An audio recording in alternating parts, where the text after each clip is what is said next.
लद्दाख से LG Kavinder Gupta high level meeting करेंगे। थोड़ी देर में आपको बताएंगे मीटिंग होने वाली है। बैठक में सुरक्षा हालात की समीक्षा करेंगे और सभी एजेंसियों के वरिष्ठ अधिकारी मौजूद रहेंगे। तो इस वक्त की बड़ी खबर आपको दे रहे हैं, लद्दाख से लेह में इस वक्त हालात अभी भी हालांकि काबू में हैं, लेकिन तशवीशनाक जरूर, कशीदा जरूर बने हुए हैं। इसीलिए चप्पे चप्पे पर सिक्योरिटी रिव्यू अभी किया जा रहा है। चप्पे चप्पे पर जहां तैनात हैं सुरक्षा के अधिकारी, तो वहीं इस बीच खबर आ रही है कि एलजी कविंदर गुप्ता, लद्दाख के LG Kavinder Gupta high level meeting करने वाले हैं। अब से थोड़ी ही देर में हाई लेवल ये मीटिंग होगी और इस मीटिंग में सुरक्षा हालात की समीक्षा की जाएगी, जायजा लिया जाएगा और सभी एजेंसियों के आला अधिकारी भी इस मीटिंग में मौजूद रहेंगे। अब देखना ये होगा कि ये मीटिंग क्या इस तरह से इस सुरक्षा के हालात से किस तरह से जायजा लिया जाता है कि सुरक्षा और बढ़ाई जाए या सुरक्षा को कम किया जाए, ये देखने वाली बात होगी। तो अब से थोड़ी ही देर में ये मीटिंग शुरू होने वाली है और इस मीटिंग की अध्यक्षता एलजी कविंदर गुप्ता करेंगे और इस मीटिंग में लेह में बने हालात का जायजा लिया जाएगा और साथ ही साथ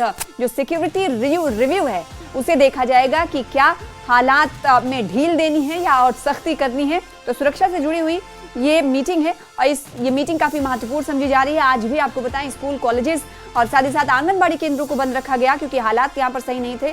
तो हमने देखा कि जब से ये घटना घटित हुई, लेह में पुरतशद्दुद हिंसा हुई और इस हिंसा के बाद से धारा 163 इलाके में लागू है और साथ ही साथ इस बीच हमने देखा कि जो जिनको गोली लगी थी, जो मारे गए लोग थे, उनका अंतिम संस्कार भी सख्त सिक्योरिटी के बीच किया गया और अब वक्त है जायजा लेने का। LG Kavinder Gupta high level meeting करेंगे, सदारत करेंगे इस मीटिंग की और इस मीटिंग में जायजा लिया जाएगा कि जो हालात बने और उसके बाद जब सख्त की गई सुरक्षा, तो क्या उसमें ढील देनी है या फिर मजीद सख्ती और ऐसे ही जारी रहेगी। स्कूलों को खोला जाएगा या नहीं खोला जाएगा, इन तमाम चीजों को देखा जाएगा, इन तमाम चीजों को जायजा लिया जाएगा। और अब से कुछ ही देर में बताया जा रहा है कि ये मीटिंग हाई लेवल मीटिंग होने वाली है और इस मीटिंग की सदारत आपको बताएं कि एलजी कविंदर गुप्ता की तरफ से एलजी कविंदर गुप्ता करेंगे और इस मीटिंग में आपको बताएं कि सभी एजेंसियों के आला अधिकारी मौजूद रहने वाले।